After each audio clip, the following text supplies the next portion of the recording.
내가 이런저런 근거와 전략을 가지고 연봉을 협상할 수는 있습니다. 분명히 그런 것들이 가능하고 여지가 있는 것도 사실이에요. 근데 그런 거를 하려다가 네, 반갑습니다. 오늘도 여러분의 사연 함께 읽어보고 여러분 편에서 조언을 드리는 고민살롱 시간입니다. 자, 이제 조금 있으면 연봉협상 시즌인데요. 연봉협상에 대한 고민이 있으신 우리 형팬분의 사연입니다. 함께 읽어보도록 할게요.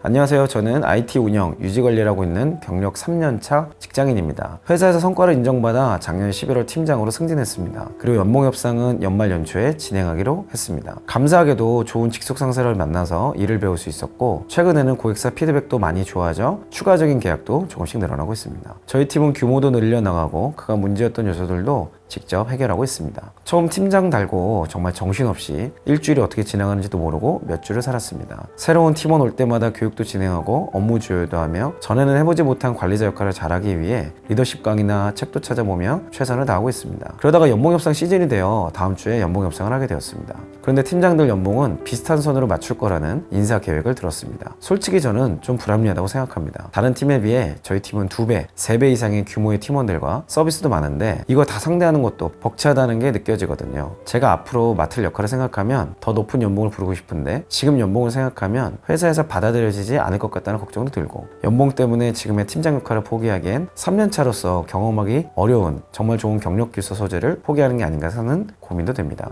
마땅히 성과를 쓰자니 이제 막 팀장 달고 시작하는 단계에서 가시적인 성과라고 보여주기에는 제 스스로도 마땅치 않아서 성과평가 작성도 제대로 못하고 어영부영 작성했습니다. 그래서 너는 올해 한 게 뭔데? 라고 하면 할 말이 없을 것 같습니다. 저희 연봉협상 테이블에 어떤 전략을 들고 가는 게 좋을까요? 네, 이렇게 연봉협상에 대한 고민을 보내주셨습니다. 이런 비슷한 상황, 꼭 팀장이 아니더라도 연봉 계약을 하는 시점에 나름의 전략이 필요하지 않을까? 그런 생각을 하실 것 같은데요. 인사 전문가로서 또 연봉협상 전문가로서 여러분께 이렇게 조언을 좀 드리고 싶습니다. 연봉협상을 하지 마라.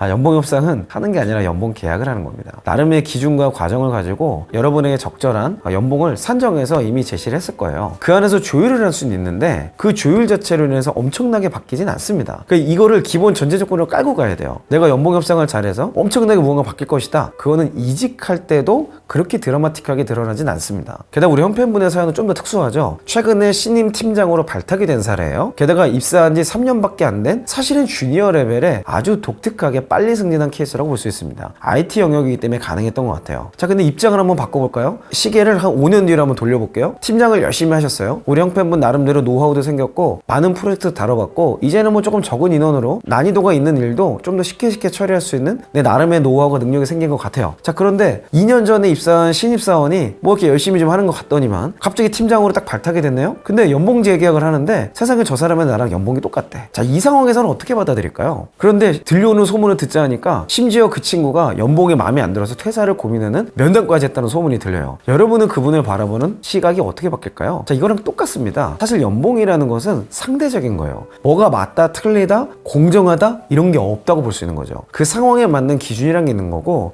그 상황을 받아들일지 말지에 대한 선택이 있는 거예요. 내가 이런저런 근거와 전략을 가지고 연봉을 협상할 수는 있습니다. 분명히 그런 것들이 가능하고 여지가 있는 것도 사실이에요. 근데 그런 거를 하려다가 지금 가뜩이나 일도 많고 상황도 적응해야 되고 내가 헤쳐나가야 될 일들이 산더미 같은데 그 내용을 놓치게 되거나 디모티베이션이 되잖아요. 더 큰 걸 잃을 수 있게 된다는 거예요. 지금 이미 우리 형팬분은 정확하게 답을 알고 있어요. 내가 낸 이렇다 할 성과도 없고 지금 이것들을 잘 끌고 가면 굉장히 좋은 경력 기술을 만들 수 있는 기회라는 걸 알고 있다는 거죠. 근데 왜 연봉 협상을 고민하고 있는 거죠? 그냥 지금 있는 상황에서 최선을 다하시는 게 저는 훨씬 좋은 거라고 생각이 들어요. 사실 여기서 경력 기술을 잘 만들면 지금 형팬분이 생각하는 훨씬 이상의 연봉으로 이직을 할 수 있는 기회가 아주 빨리 올 수도 있습니다. 저는 빈익빈 부익부의 현상이 꼭 돈의 문제가 아니고 기회 관점에서 앞으로 더 극단적으로 나아갈 것 같아요. 연차가 많이 쌓였냐, 어떤 전공과 어떤 학력을 가졌냐, 이것보다 중요한 것은 어떤 경험을 해봤냐. 그 경험이 또 다른 기회를 만들고 그 기회가 또 다른 기회를 만드는 기회에 있어서의 빈익빈 부익부가 점점 더 가속화될 것이라는 게 저의 예측입니다. 이미 여러분 주변을 둘러보세요. 더 이상 학력 때문에 연차 때문에 연봉을 높게 받는 경우는 없어요. 점점 더 어떤 경험을 해봤는가, 어떤 성과를 내봤는가로 가게 되는 겁니다. 연차가 낮은데 리더십 경험을 해봤어요? 그것만으로도 이미 차별화된 경험이에요. 그것만으로도 전문가의 반열에 조금씩 다가가고 있다고 봐도 무방합니다. 자, 그럼에도 불구하고 연봉 협상에 대한 전략을 물어보셨으니까 제 나름의 조언을 좀 드려보도록 할게요. 자, 연봉 협상에 대한 어떤 전략을 얘기하기보다는 성과 목표에 대한 합의를 준비하시는 게 어떨까 싶어요. 내가 내년에 또는 올해에 이런 성과에 도전하고 싶다, 이런 것을 도전했을 때 어떤 지원을 해줄 수 있냐, 내지는 이런 걸 달성하는 것은 회사에 어떤 의미가 있냐, 그럼 정말 그걸 달성했을 때 어떤 보상을 받을 수 있는지 안다면 더 동기부여가 될 수 있을 것 같다 라는 형태로 대화를 풀어가는 거죠.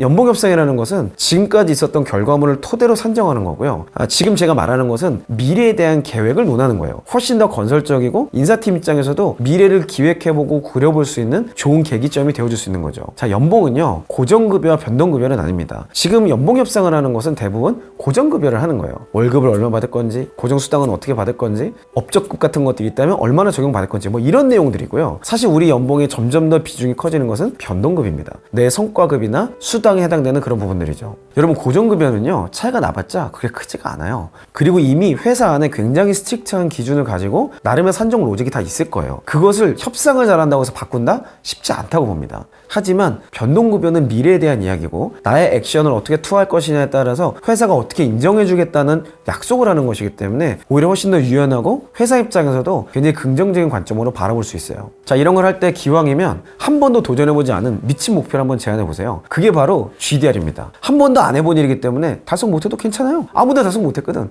근데 근접하기라도 하잖아요. 그러면 엄청난 획을 긋게 되는 거예요. 그때는 높은 성과급을 요구할 수 있습니다. 내지는 그때는 더 높은 연봉을 받을 수 있는 직급 혹은 직책원의 승진을 요구할 수도 있어요. 만약에 그게 안 됐어요? 나는 이미 좋은 경력 기술을 가지고 있잖아요. 그걸 가지고 이직하면 그만이에요. 아무리 협상을 하려고 해봤자 안 될 곳에서 막 옥신각신 해가지고 서로 감정 상하고 에너지 소모하지 마시고 미래지향적으로 보고 내가 할 수 있는 최대 캐파를 가지고 도전하는 연습을 하신다면 저는 단순히 연봉 차원의 문제가 아니라 여러분의 커리어에도 전혀 다른 차원의 점핑이 이 시점에 일어날 수 있을 거라고 생각이 듭니다. 아마도 제 이야기를 들으면서 불편하다고 느끼실 수 있을 거예요. 그거 해봤자 인정 안 해준다, 내가 그 성과 달성해봤자 돈 안 준다, 괜찮아요. 그 과정을 통해서 실력을 갖추잖아요. 그 성과를 냈을 때 보상해주는 회사로 가시면 그만인 겁니다. 그 회사가 여러분을 붙잡고 싶다면 여러분을 이동하지 않아도 되게 그 이상의 성과를 보상해줄 거예요. 사실 이거는 로직이나 법적인 부분이 아니라 우리가 회사 생활하는 과정에서 수요와 공급에 맞는 너무나도 지극히 일반적인 원리라고 이해하시면 좋을 것 같네요.